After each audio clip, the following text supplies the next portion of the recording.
Many of the most prominent artists of the era worked for EC Comics in the late 40s and early 50s into the mid 50s. And when I say most influential of the era, I could just as easily say most influential artists of that era forward, because many of the ones we're going to talk about would remain prominent in the field for decades to come, some of them in surprising ways. So we'll start with Jack Davis. There on the left is a self-portrait, probably as he appeared in the 1950s and 60s, and a more recent one on the right, a photo and a self-portrait. As you can see, he passed away in 2016 after a long life, lived well into his 90s, and was working the whole time.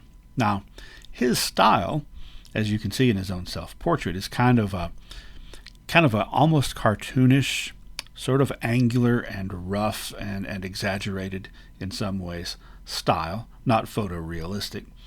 And you can see that that transferred well into his depiction of monsters and so forth in the horror stories of EC. In fact, some of the most memorable scenes and characters from the EC horror comics came from the pen of Jack Davis. Now, when EC went, spoiler alert, when EC went under in the mid-50s, well, it kind of went under in a way. He continued with what was really the remainder of EC, Mad Magazine, for decades to come, many decades. In fact, his style was sort of one of the couple of signature art styles. Mort Drucker was one of the others for Mad Magazine throughout that whole time period. And he also was known to show up in other venues, like, for example, he did a lot of TV guide covers. Maybe if you're, well, I guess if you're old enough and remember when there was such a thing as a TV guide and the need for one, maybe you remember seeing this art style. Next, we will look at John Severin, whose style was a lot more realistic than Davis's, but also kind of had a rough element to it, almost a grainy element. And he excelled at war comics and westerns. He worked on a lot of the war stories for EC. And here are a couple of samples of his western work. There on the left is a story from EC's Two-Fisted Tales, which, as I said, kind of went back and forth throughout the timeline, although it tended to focus on the Korean War later on. And there on the right is one of the many westerns he worked on for Marvel Comics, Stan Lee's Two-Gun Kid.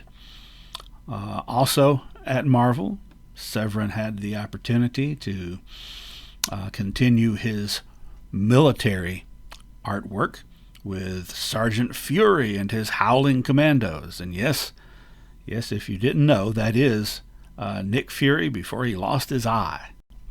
And also John Severin and his sister Marie Severin worked together in the 70s on Marvel's adaptation of Robert E. Howard's other barbarian character, Kull. But what I remember John Severin for the most from my childhood was his work at Cracked, which was a humor magazine, later became a humor website, a humor magazine that was the closest rival to Mad, really, for decades. And if Jack Davis's style was one of the signature styles of movie parody for Mad Magazine, Severin's was the signature style for Cracked, well into the 1980s.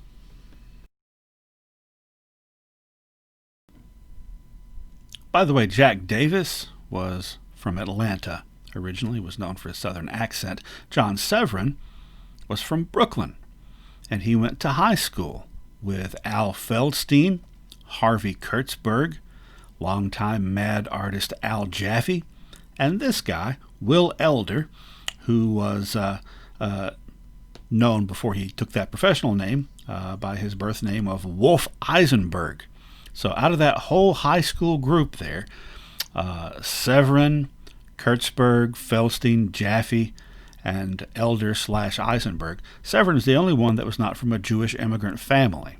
And that whole group would go on, of course, to be foundational for both EC Comics and also for later Mad Magazine. Will Elder, here, when he started at EC, he was an inker, and he mostly provided inks for Severin in his war books. It wasn't until Mad, the humor comic, came out in 1952 that Elder really got a chance to let go and shine, because his style was even more, I guess, cartoony than Davis's. And, well, if Davis was the signature style for Mad Magazine, Elder was the signature style for Mad when it was a full-color comic book. So a lot of the early movie parodies were done by him, including, as you can see here, Mickey Rodent, Super Duper Man, Dragnet, and Starchy that we talked about earlier. Now, Kurtzburg and Elder both left Mad. In fact, they left Mad. And they wound up later on working together. You'll recall in that other magazine, that humor magazine, Help, the one that had the unfortunate Archie orgy in it. And the two of them also started working together in the early 1960s, that is Kurtzburg and Elder, for Playboy. And they had a decades-long running comic strip that appeared in every issue of Playboy from the 60s till whenever it stopped, maybe the 90s, I don't know. Little Annie Fanny, and this is one of the pictures that I feel safe showing. Well, let's talk also about Johnny Craig. Johnny Craig was known for his very, very clean and clear style, and he did a lot of the horror comics, a lot of the seminal horror comics that appeared at EC. Later on, he kind of struggled. He kind of struggled after the EC and the horror thing was behind, trying to get work at Marvel and other companies once superheroes came back into style, which they started doing in the late 50s and were underway well by the early 60s. And Craig's style, which kind of worked well for crime stories and horror stories where everything kind of seemed mundane, then something horrible would happen, was not well suited for the bombastic and flamboyant and unrealistic world of superheroes. And he struggled. He also struggled getting things in on time. So eventually his comics career fizzled, but his work in the 50s at EC was phenomenal. By the way, just to clarify, it is Harvey Kurtzman, and Jack Kirby's real name was Jacob Kurtzburg. So I keep getting confused, and I know I'm confusing you by talking about Harvey Kurtzburg. I've caught myself doing it 2 or 3 times. So it's Harvey Kurtzman and Jacob Kurtzburg. Wally Wood, also known as Wallace Wood, that's how he signed his name in the early years, or just as Wood, and known informally to his friends as Woody, came into the comic book business after he got out of the military after World War II. He was originally from Minnesota. He started off 1948-49 doing westerns for Fox Comics, which is a company we haven't talked about, and we probably won't again. They were one of the many sort of third-string companies. But it was when he came over to EC in 1950 that he started making a splash. He was really interested in science fiction, and it was in part due to his strong urging that science fiction was included along with the horror titles for the new trend books. And he penciled and inked dozens and dozens of them in the early 1950s, working out of his Manhattan studio, where he had eventually several assistants down through the years, and he would become a mentor to younger artists and sort of guide them into the business. Also, for decades, people that got their start in the early 50s, and then a quarter of a century later, people were still getting their start in Wally Wood's studio. Now, when EC went out of the four-color comic book business in the mid-50s, Wally Wood moved on with his love for science fiction to the science fiction prose side of things. Not that he was writing the prose, but he was painting covers for science fiction paperback novels and science fiction magazines like Galaxy. Then, by the 1960s, he was getting work at Marvel. And he's best known, although he worked on several different titles in the Silver Age of Marvel in the 1960s, he's best known for his run on Daredevil. Now, he was not the co-creator or original artist on Daredevil. He came in a few issues in. That would have been Bill Everett. But what he did do was he took Everett's design of a yellow and red outfit and made it all red. And here's a photo of Woody there, obviously in the middle. He's the older guy. Around 1975, with two of the younger artists who would themselves be very influential, that to whom he was mentor, and that is Larry Hama on the left and Wayne Howard on the right. And we'll be talking more about both of those guys down the road.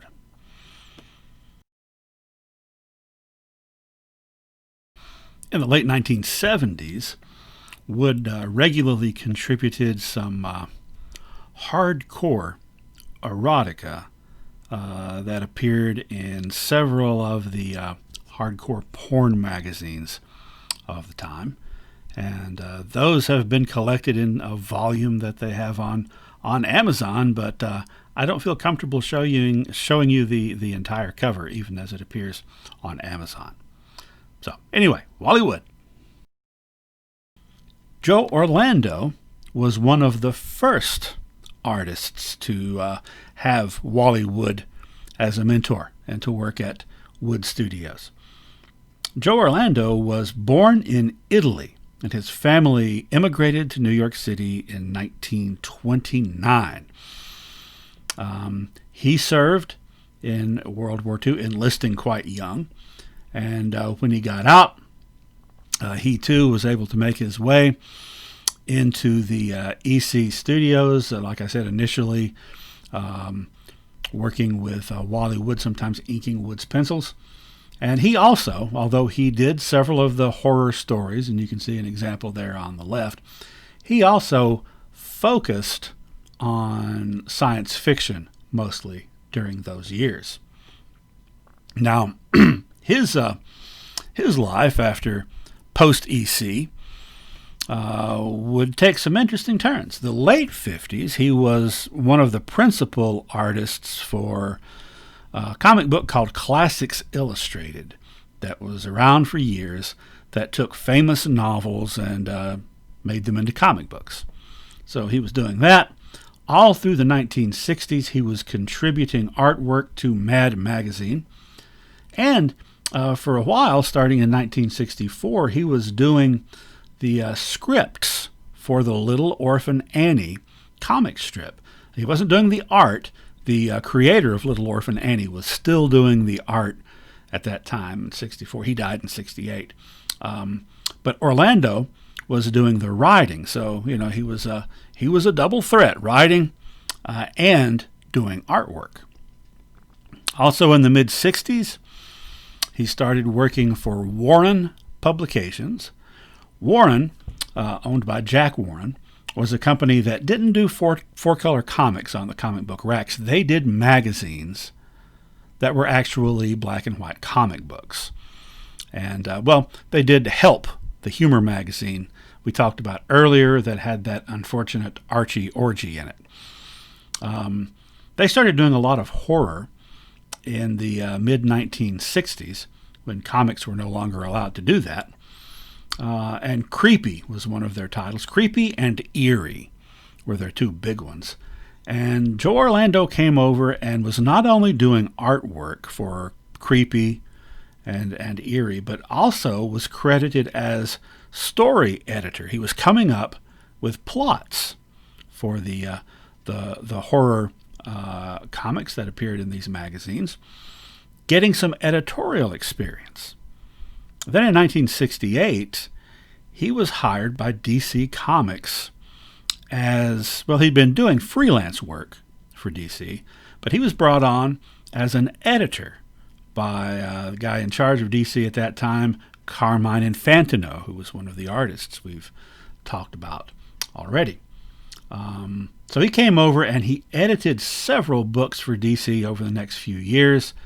Not all of them, but quite a few of them sort of were reminiscent of the horror comics of EC back in the 50s. In fact, they kind of pushed it right up to the edge as much as they could in the early 70s when things had kind of relaxed a little bit so far as what you were allowed to do. So he was editing titles like The Witching Hour, House of Mystery, Weird War Tales. He also edited Weird Western Tales, and a little thing you may have heard of called Swamp Thing.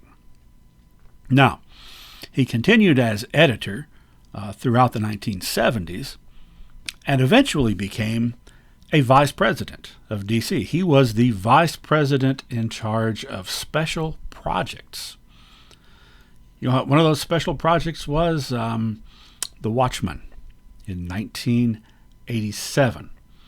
And if you are familiar with The Watchmen, and if you're not, you will be, there's this sort of backup feature that runs through the 12-issue miniseries that is, the conceit is that it is a pirate comic book that this kid is reading, and so it sort of weaves in and out of the main story. It's called, the pirate comic book is called Tales of the Black Freighter, which was not a real DC comic, right? But it's an imaginary DC comic within this real DC comic. And the artwork for the Black Freighter is by the famous comic book artist Feinberg, who is again fictional and part of the Watchmen story. But Feinberg was actually Joe Orlando. The one comic book splash page that you see in Watchmen, that is supposed to be the actual artwork from the comic by quote-unquote Feinberg, is Joe Orlando. And this, of course, was based on, it was based on the very gruesome EC pirate stories from the 1950s, such as their title, Piracy. Now, we went over the new trend titles. Remember, there were 7 to start off with, and then we talked about 3 others. Well, there were others in the years after that, several more. So that's the trajectory of Joe Orlando, and things kind of came full circle in 1992.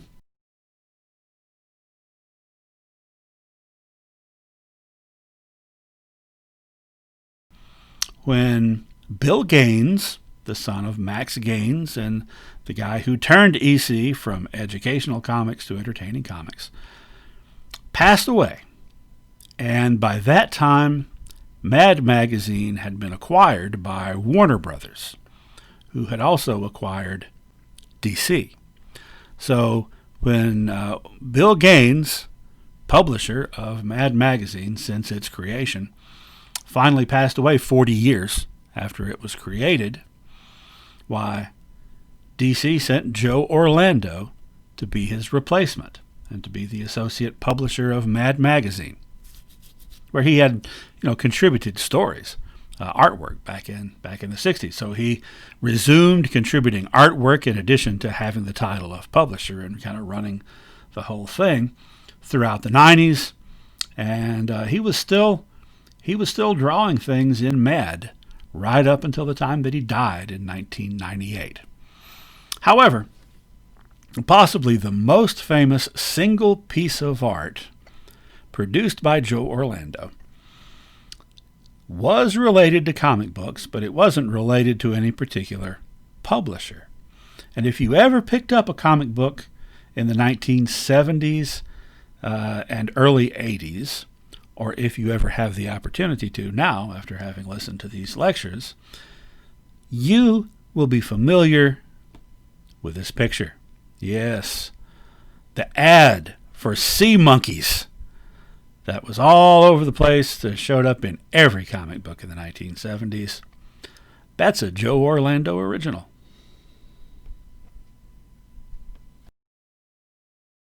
Al Williamson was a New Yorker who was just getting started in the comic book business in 1950 when he came to EC. He was only 19 years old. He had made some connections in art school, and he was known for his extremely realistic style and for his science fiction work in particular, and the fact that he was able to make science fiction concepts look realistic and believable, even if they were kind of outlandish. So here's some of his work for the EC science fiction magazines.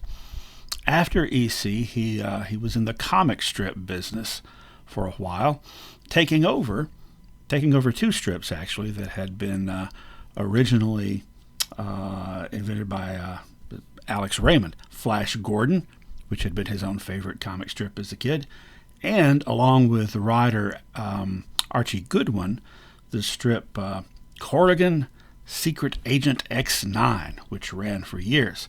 Flash Gordon also ran for many years with Al Williamson doing the artwork. But what I know him for best, where I encountered him first, was in the early 1980s when he had come to Marvel and brought his realistic science fiction style to Blade Runner and to Star Wars, doing the pencils for the official adaptation of The Empire Strikes Back and Return of the Jedi, which were scripted by Archie Goodwin, and also with Archie Goodwin, a weekly Sunday comic strip in the newspapers of Star Wars that he worked on from, I think, 1980 to 1984. Finally, let's look at Frank Frazetta, who was from Brooklyn. He was the son of an Italian immigrant, and he had gotten started actually in the comics business when he was 16 years old in 1944, doing pencil cleanups actually for Bernard Bailey's studio. And throughout the late 1940s, he worked through the Bailey studio, provided work for several of the second and third string publishers. He had a Western that did fairly well.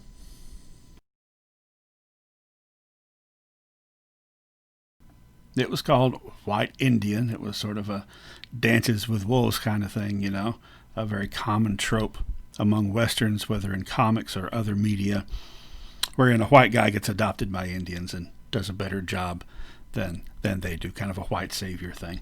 But kind of forward thinking for 1949, when it came out originally as a backup feature in Durango Kid by Magazine Enterprises. Anyway, when he went to EC, he also did continue doing some Western stories. He was still doing White Indian for ME. And, for EC, he did crime stories and war stories, but he really shined in science fiction and especially in fantasy stories and that type of a setting, that milieu. After EC, he wound up painting book covers, and from there expanded significantly. Always, it seemed, with at least his most popular stuff, with a fantasy theme. He did a lot of paintings fantasy figures. And like you see in the picture on the right there, book covers on the Conan novels and short story collections that we talked about some time ago that came out from originally from Ace in the 60s and into the 70s. That's the cover of Conan the Usurper, I believe. And from there, he went on to, in the 1970s, get his widest exposure by doing album covers, including a series of album covers for Molly Hatchet, also one for, American Dog. They didn't get too far, but also Nazareth he did covers for. His paintings and his prints, I remember in the early 80s, were being sold, the prints of them, in ads in some of Marvel's magazines, their fantasy magazines, and it became quite a cottage industry. In 1983, the animator Ralph Bakshi followed up his big 1981 animated film hit Heavy Metal with one called Fire and Ice that was based entirely on Frank Frazetta's paintings and themes, and with the collaboration of Frazetta, which of course also even widened his audience significantly more. In the year 2009, 1 year before Frazetta passed away, his painting, Conan the Conqueror, which was from the cover of the book by that name, the novel by that name, sold for $1 million. It was bought by the lead guitarist of Metallica. So that was 2009. Frazetta died in 2010. In 2019, his painting Egyptian Queen sold for $5.4 million.